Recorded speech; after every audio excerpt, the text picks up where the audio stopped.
આજે આપણે સતારી ઉપર ગાંઠ પાડવાની છે, પણ લાંબી ટીપે. જો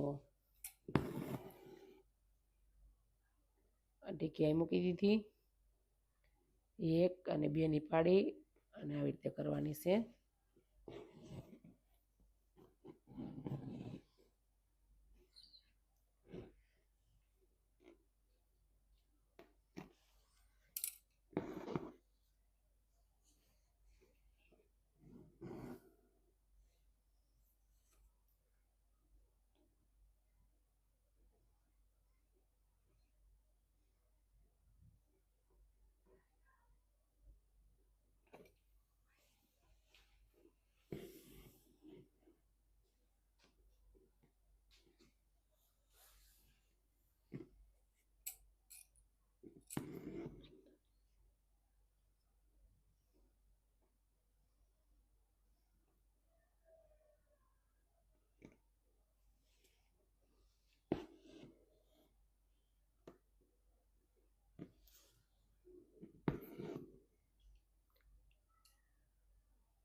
આ આપણી સતારી ગાંઠ લાંબી ટીપ વાળી થઈ ગઈ પૂરી.